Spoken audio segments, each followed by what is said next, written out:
Okay, so I've been talking about logistical nightmares is my term. I use it a lot, okay? Running software in a pandemic. I understand that you're tucked away in a back room normally, right? But is it different when you run a tournament and there's so much other stuff that goes around it with social distancing, masks, and all this other stuff, and it can get canceled the night before? Yeah, the biggest thing is just keeping up with, you get a team that quarantines or a county says that they can't, wrestle. Now I'm again talking like varsity events.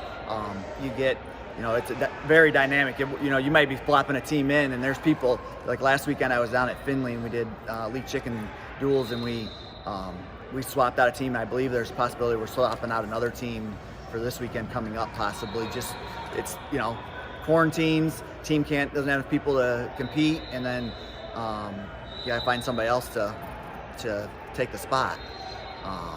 As far as events like the day of, it's worked out really well on the last 2 weekends as far as social distancing, people understanding that that's what we're after. Streaming of all the events, limited spectators.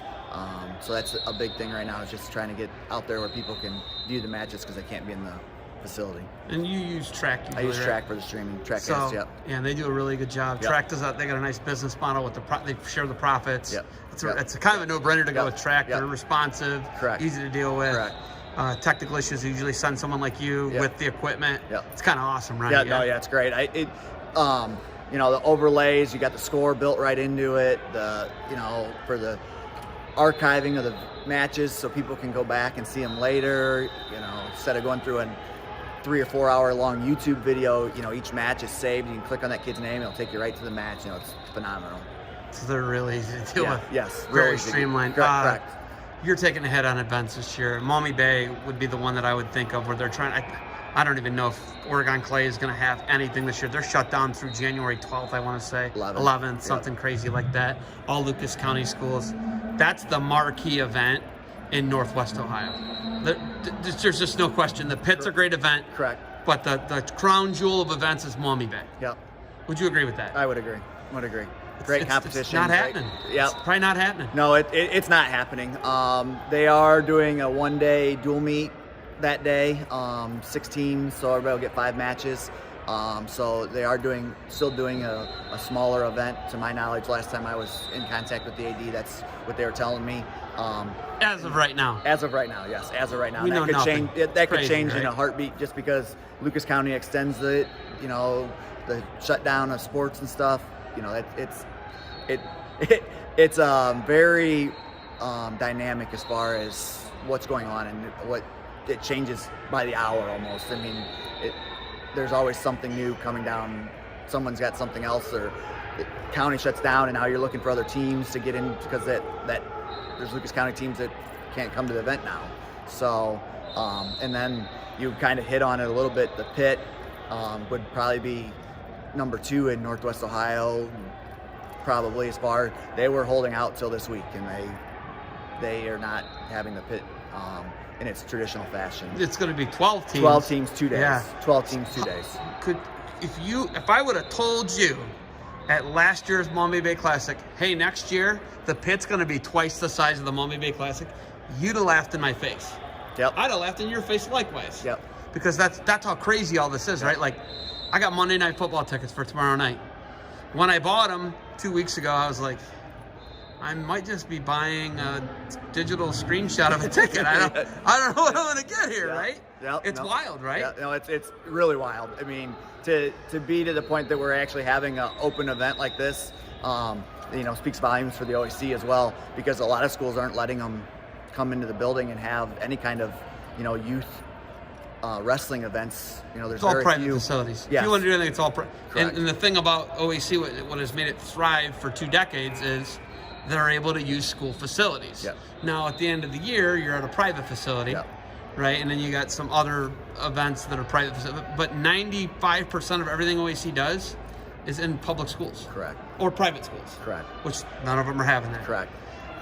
You look at this, and you're a logistical man. That's literally everything you do. Yeah. The nightmare that this has presented. Is this going to change the way that you do your job forever, or do you think it's going to make streaming an even bigger push for everything now? I think it'll help the streaming. As far as logistical stuff, you know, I'm not getting too far ahead on my events. I normally, at this point, would have my season all out, ready to go. I mean, they're doing some minor little things to it. And to be honest with you, I just yesterday did next week's event because it's so up in the air on events and what's going to happen and what's not.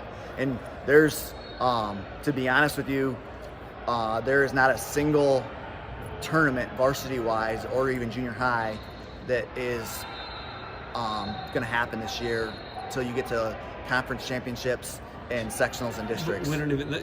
You are so cart ahead of the horse. Correct. On that we can't even. Yeah, that's a long ways away. You know what? You know what? Since you did it to yourself, I'm just going to do it to you. Will there be a state tournament this year? I sure as heck hope so. You did this to you. That's the only reason you did this to yourself. That's a tough question, yeah? I sure as heck hope so. I would hope that, you know, there's been a lot of, in my conversations with people throughout the state, there's been a lot of conversations on ways that we can try to make this to where we can host events, keep the crowd size down, you know, split weight classes off and do sessions like we did here today. 106 through 45 in the morning, 52 through heavyweight in the afternoon. Right? I would hope that they come up with a creative way to go about it. And it may not look the same. I wouldn't put it past it. It may not be down at Columbus at Ohio State University. Might have three separate sites. I mean, I don't know that for any facts. I could just see that's something that could happen just to try and make sure that it occurs. Being a logistical man, can you wrestle out a 16-man in a day without hitting the 5-match limit for the person who loses first round? No. You can't? No. You can't. So your district, you just can't do in a day? No. You're going to have to do 2 split sessions, 2 days. Most likely, if we're mitigating and correct doing the distancing and the masks, and then you get into the whole. Then you get fans in the gym, not in the gym. Correct. You get into so much. There's all kinds of things. Logistical nightmare. Correct. Literally, like it is like such a blanket, lame term. Correct. But it's accurate to everything we're talking about. Yeah. Would you agree with that? Yeah. And the nice thing is that the schools that I work with, they do a lot of that logistical as far as are they letting spectators. You know, they know their facility. Can they let how many people in, so on numbers, and so forth. Logistics, for people who don't know, are numbers of comings and goings, right? Would you agree with that? Yeah. Okay, yeah. So that's like shipping and receiving. Yeah. A lot of it's logistics. That's literally what logistics is. And that is what getting people in and out of a gym would be. And your athletes, based on how many brackets you have, 16-man, because, you know, everything in Ohio is based off the 16-man. It's not at the sectionals, but your district, after that, district, state's 16. Yep. So that's wow, yeah.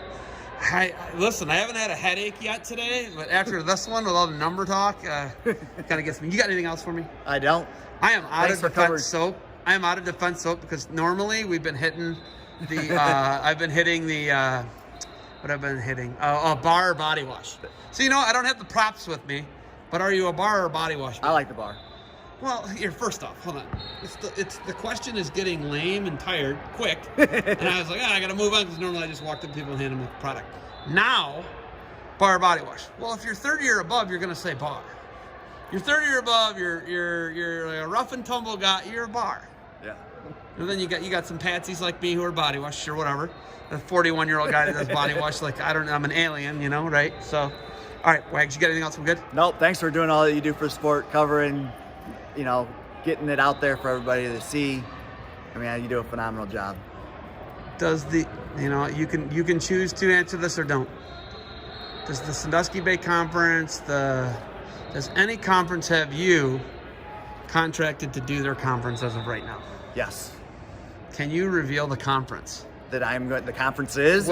Oh, yeah. Give me the conferences if you're okay with it. Yep. 3 Rivers Athletic Conference, so the track. Okay. So that will be, Clay, Whitmer. All the shutdown schools. All the shutdown schools. Lucas County schools. Plus Findlay, Flint, Ross, and Lima Senior. Okay. So that and where's that hosted? That is hosted at Clay. So it's not going to happen. Okay, but go ahead. It's going to move. I believe I can let this out of the bag. It's public knowledge, I believe. That is going to be on a Wednesday night. It's going to be on a What is Wednesday that night. bracket? It's an 8-man. So you can run that. That's It's an 8-man bracket on a Wednesday night. February 10th. So that is at Clay as of now. It's not going to be, but okay. And then Which they can move, though. They got options. They got Findlay, they got Correct. Raw, which are in Sandusky County, and I don't know what Hancock County down Hancock with County. Findlay, So those and are then- Hancock County is probably going to be open for business if Yeah. I'm being Yeah. optimistic. Yeah. Which I am. Yeah. Other one. Any others? NBC, Northern Buckeye. Northern Buckeye. Okay. So that one they moved that one the 13th. Does that sound right for? I don't know. But it's that weekend after that. A lot of them are trying to make sure that if they need to quarantine, they're getting their time in after they wrestle, so they can be That's available. actually super smart, man. Be available for sectionals. Good for them. So Good for them, right? Yep. So people are moving. That's why the track went to the 10th. Like I said, the NBC ended up moving up a week because they were supposed to be the week directly. Got my before fingers sectionals. crossed here on SBC. Is it in there or not? It's not. Not in there. It's All not right. in there. That makes me sad. So. So All right. You got anything else? We good? that's it. All right, man. It's awesome talking to you. Keep it up. Keep crunching the numbers, doing the stuff I don't like to do. All right. All right. Thank you.